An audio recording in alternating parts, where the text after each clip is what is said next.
Hello मेरे प्यारे दोस्तों, वंदे मातरम। कल हमारी एक इंडस्ट्रियल विज़िट हुई थी हमारे पैटर्न मेंटोर कपिल गुप्ता जी के इंडस्ट्री में। वहाँ पे जाके हमें उनके बिज़नेस के बारे में विस्तार से जानने का मौका मिला, जिसपे उन्होंने पहले अपने बिज़नेस के बारे में बताया। उसी दौरान हमें पता चला सिर्फ उनके एक बिज़नेस नहीं है, उनके 3 प्रकार के बिज़नेस हैं। तो आइए जानते हैं उनके मुँह से। सिंपल एक उसका उदाहरण है, जैसे हम एयरपोर्ट पे जाते हैं, हमारा लगेज आता है कन्वेयर्स के ऊपर, तो वो भी कन्वेयर बेल्ट है। ब्लैक कलर की बेल्ट देखी होगी आपने, that is also a form of conveyor belt. बाकी ये जो हम बनाते हैं ये इंडस्ट्रीज में यूज होती है, steel plant, cement plants, paper industry, coal mines. इस पे क्या है कि पुलिस लग जाती है और ये बेल्ट लग जाती है और इसके ऊपर जो है मटेरियल कन्वे होता है। तो काफी इंपॉर्टेंट है, आज की टेक्नोलॉजी के हिसाब से चीजें हैं। पहले हम पट्टा बनाते थे जो थोड़ा ऑब्सोलीट हो गया है, खेतों में, चक्की में, आटा मिल में वहाँ यूज होता था, क्योंकि अब खेतों में पंप्स की जगह सबमर्सिबल्स हो गए, तो वो पट्टा जो है थोड़ा सा ऑब्सोलीट आइटम हो गई है। तो कन्वेयर वगैरह आज की डेट की आइटम है। बाकी इसके अलावा हमारी ट्रेडिंग है, रोलर चेन इंपोर्ट करते हैं।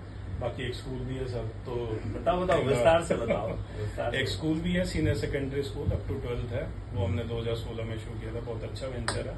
मैं तो चाहूंगा कभी आप लोग वहाँ का भी शेड्यूल बनाए। थोड़ा सा दूर है यहाँ से, तकरीबन 2.5 से 3 घंटे का रास्ता है। किस जगह है? ये असंध पड़ता है, डिस्ट्रिक्ट करनाल।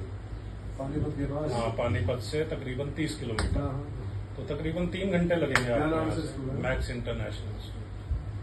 तो ये छोटा सा सर बीच वाला एक जो पोर्शन है उस पर थोड़ा सा और बताओ। कन्वेयर बेल्ट बता दिया, स्कूल बता दिया, बीच में कुछ और? बीच में जो है हमारी पूजा सेल्स करके कंसर्न है, ऑफिस अजमेरी गेट है उसका। वहाँ हम रोलर चेन इंपोर्ट करते हैं और पिक्स वी बेल्ट है उसका हमारे पास डिस्ट्रीब्यूटरशिप है। ठीक है। सो उसका यूटिलाइजेशन क्या है? रोलर चेन्स तो इंडस्ट्री में सब जगह यूज होती हैं। जैसे कि आपने रोलर चेन का एक सिंपल एग्जांपल तो मोटरसाइकिल में चेन देखी होगी, वही सिमिलर होती है, बस उसके साइजेस छोटे से लेकर के बड़े तक होते हैं। इंडस्ट्री में यूज होते हैं। रोलर चेन में अंदर मशीन पे भी लगी हुई है हमारी, मैं दिखाऊंगा तो आपको बेटर आइडिया लगेगा। मतलब हमारा टोटली इंडस्ट्रियल सेटअप है, मतलब इंडस्ट्रियल ट्रेडिंग है, इंडस्ट्रीज से जुड़े हुए हैं। तो वैसे चेन जो है मोटरसाइकिल की भी आती है, हमने वो भी 1-2 बार इम्पोर्ट करी है, मगर क्योंकि हमारी कोर इंडस्ट्री सेटअप है तो वो थोड़ा सा हमारे लिए आउट ऑफ वो हो जाता है। नाई वाला में है मार्केट उसकी, मगर हम मोटरसाइकिल चेन में ज्यादा नहीं, फिर हम इंडस्ट्रियल चेन्स में। और पिक्स वीबेल्ट जो है वो एक नागपुर की कंपनी है, उसका सेटअप जो है नागपुर में है। वैसे ओवरसीज ऑफिसेज भी हैं, मतलब 70-80 कंट्रीज में एक्सपोर्ट करते हैं वो लोग। तो उनके पास हमारा डिस्ट्रीब्यूशन है, दिल्ली एनसीआर का वो है, मतलब रीजन है उनका हमारे पास, तो हम होलसेल करते हैं। तालियों से एक बार स्वागत कर सकते हैं। उसके बाद उनको हमारी प्रगति की तरफ से गिफ्ट भी मिला, मंत्र चांटिंग प्लेयर, जिसको सभी ने बहुत पसंद किया। उसके बाद एक एक करके सभी ने अपने बिजनेस के बारे में बताया और उसी टाइम बहुत सारे बिजनेस रेफरेंसेस आपस में एक्सचेंज भी हुए।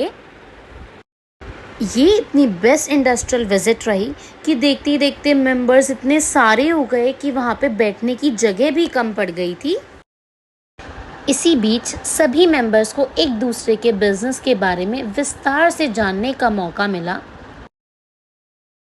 फिर हमारे प्रगति के chief inspiration officer mister Praveen Narang ji ने सभी को बताया कि हमें इंडस्ट्रियल विजिट्स क्यों अटेंड करनी चाहिए। उन्होंने बताया कि जब हम दूसरे के बिजनेस को जानने में इंटरेस्ट दिखाएंगे तभी तो सामने वाला हमारे बिजनेस में इंटरेस्ट दिखाएगा, जब हम देंगे तभी तो हमें मिलेगा। फिर वो घड़ी आ गई जिस चीज़ का हमारे मेंबर्स तहे दिल से इंतज़ार कर रहे थे, वो थी उनकी पूरी फैक्ट्री विजिट करने की।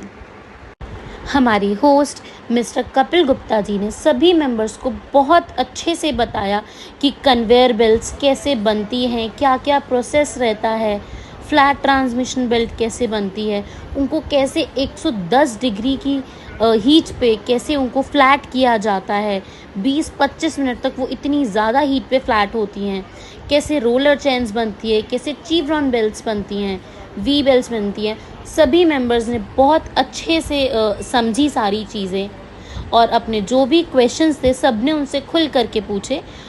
और कपिल गुप्ता जी ने भी सबको बहुत अच्छे तरीके से समझाया। विजिट के दौरान हमें ये भी पता चला कि कपिल गुप्ता जी के यहाँ पे अभी तक टोटल 170 वर्कर्स हैं और इनमें से कुछ ऐसे भी हैं जो पिछले 40 ईयर से काम कर रहे हैं। विजिट के दौरान ही कपिल गुप्ता जी को 2 रेफरेंसेस मिल चुके थे हाथों हाथ। टाइम का तो पता ही नहीं चला कि कब 2 घंटे बीत चुके थे। तो इसी के साथ हमारी इंडस्ट्रियल विजिट ख़त्म होती है और हमने बहुत सारी ग्रुप फ़ोटोज़ भी क्लिक कराई वहाँ पर। और जाते जाते कपिल जी ने सबके लिए नाश्ते का इंतज़ाम भी किया हुआ था। Thanks for watching. Do like, comment, share and subscribe. Vande Mataram.